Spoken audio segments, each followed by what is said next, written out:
Hej på er! Dags för en catch and cook-video igen. Och idag ska jag visa er hur man superenkelt snor ihop min favoriträtt.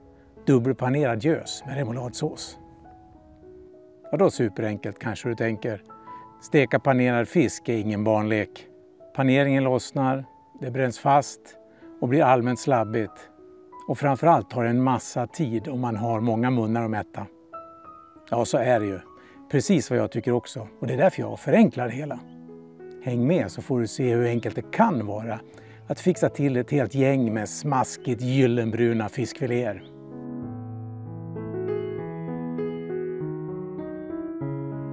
Nej, det är såklart inga trollkonster inblandade i det här. Det är bara att låta stekpannan stå kvar i skåpet och använda ugnen istället. Och som en bonus så slipper man ju rengöra en kladdig spis och diska en flottig stekpanna.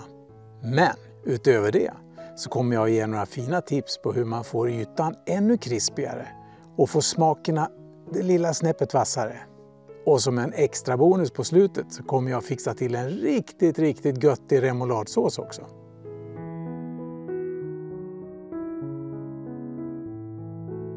Ja, då börjar vi med fisken. Den fångar ju förstås helst själv. Det går bra med gös, abborre, torsk, men även andra arter, det är bara att prova sig fram.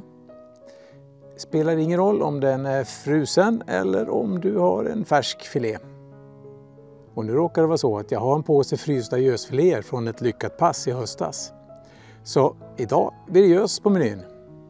Tips 1. Det är att försalta filéerna. Jag låter dem tina lite i kylen under dagen, lagom för att kunna öppna påsen och ge dem en omgång salt.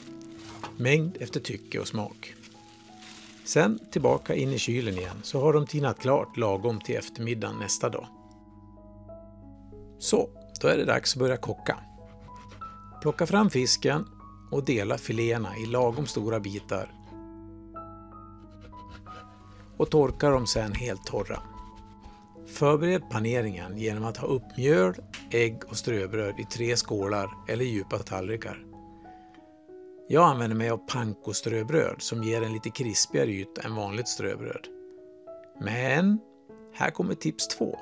Jag blandar ströbrödet med lika delar krossade cornflakes. Cornflakes innehåller lite socker som ger en söt touch och extra krispighet. Vispa sedan äggen lätt och krydda med svartpeppar och salt. Vänd fisken först i mjölet. Se till att alla sidor täcks. Doppa den sen i äggen.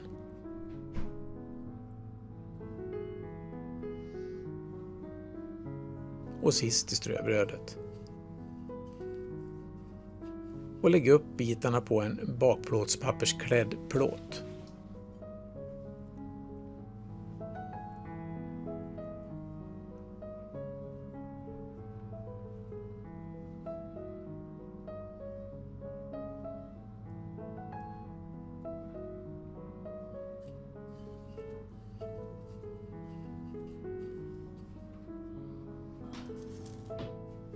Tips 3. Olja. Doppa en pensel lätt i olja och pensla fisken. Det ger en extra fin och krispig yta. Strö sen över salt och lite svartpeppar. Och så är det bara skjuts in i ugnen i 200 grader i cirka 20 minuter. Om paneringen mot förmodan inte får tillräckligt med färg, då kan du slå på grillen ett par minuter.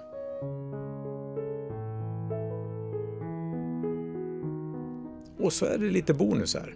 Tonys specialremoulad. Plocka fram en lämplig skål, en sked och nödvändiga ingredienser. Det är inte supernoga med måtten här, men ha i ungefär 1 till 1,5 deciliter crème fraîche, 1 till 1,5 deciliter majonnäs,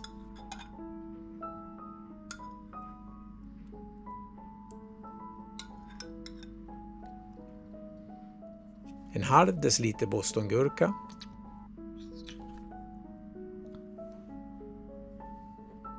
en halv hackad rödlök,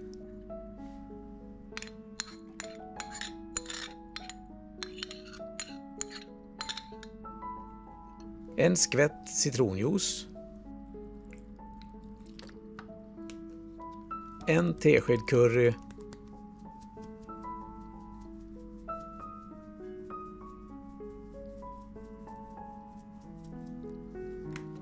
och salt och peppar efter tycke och smak.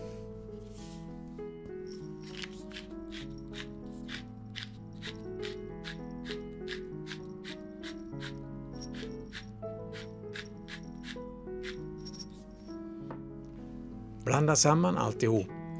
Om du har möjlighet så gör såsen i förväg. Gärna dagen innan så får den gosa till sig ordentligt. Och smaka av tills du är helt nöjd. Och ställ sedan in skålen i kylen när du är klar. Så, då är det dags att ta ut fisken. Kolla! Nice, eller hur? Och sen är det bara att servera. Lämpligen med ris, kokt potatis eller som här, potatismos med lite sprinklad gräslök över. Och förstås en rejäl klick av den smarriga remouladen. Smaklig spis!